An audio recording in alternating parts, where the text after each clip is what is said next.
again. This is Doc Rotten from Gruesome Magazine and Horror News Radio. Joining me tonight is the one and only Vanessa with a little film fresh off of Netflix titled Bedeviled. How you doing, Vanessa? Hey, Doc. I'm doing good.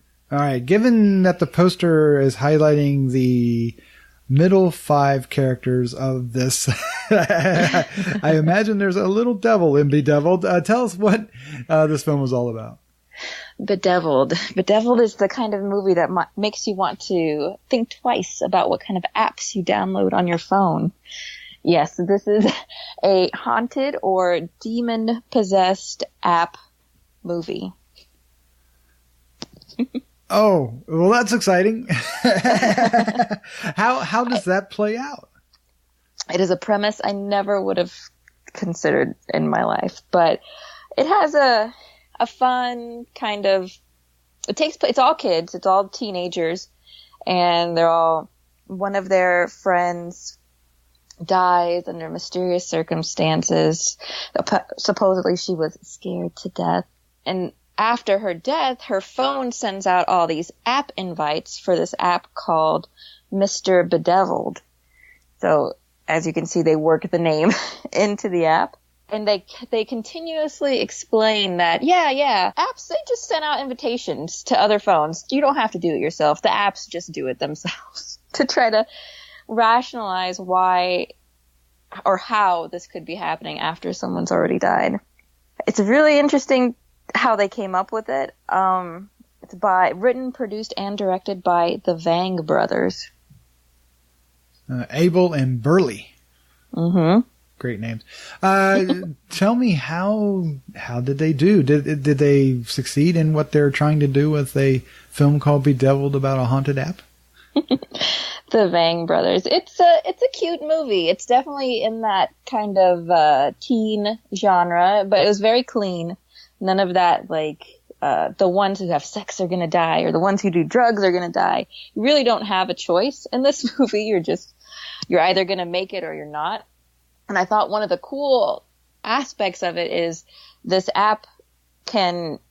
demon or haunted app, what do they call it? A haunted phone app that scares you to death. It has the ability of taking all your information and finding out who you are and what you do, because it comes off as a companion app supposed to help you keep up with your calendar, do all that stuff. And then once the app is downloaded, it finds out all these personal details and it plays on your fears.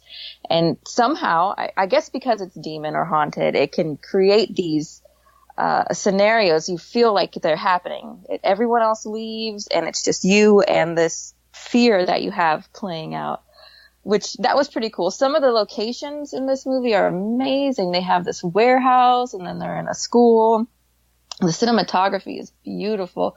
A lot of times it has this really cool bluish, greenish gray toning to it. So they didn't do a bad job.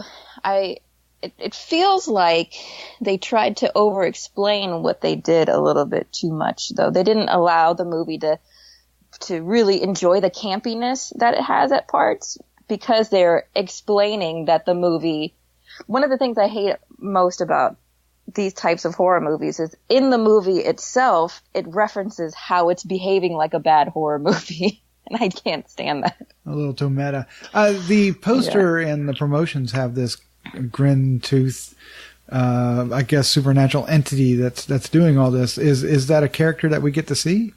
He is. That is Mr. Bedeviled himself, and you do get to see him, and he looks really cool. Some of the things that they do with him and the way that he scares or attacks these teenagers is really cool. So it sounds like a near miss.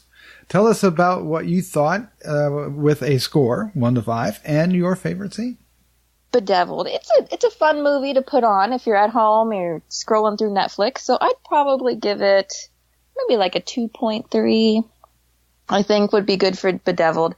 There is one. It's definitely a movie for our horror fans who like some gore, because there's a scene that harkens back to Evil Dead 2 or Evil Dead, either one. I like to reference Evil Dead 2. That's my favorite of the two, where they're sitting down listening to a tape that someone recorded about how this app works. and the person who recorded the tape is sitting there dead in a chair covered with a sheet, and two of our protagonists are sitting on either side of him, which I thought was a pretty funny thing to do. And then, of course, they do the jump scare where the body moves and everyone runs away screaming. This is on Netflix, so it's an easy watch. If the review drives you to watch it, please do. Vanessa, that's another great review. Thank you so much. Let's say goodnight. Good night. Be sure to visit GruesomeMagazine.com to listen to the other gruesome podcasts, Hard News Radio, and Decades of Horror. Also check out the Gruesome Magazine Quarterly, available in digital and print-on-demand format.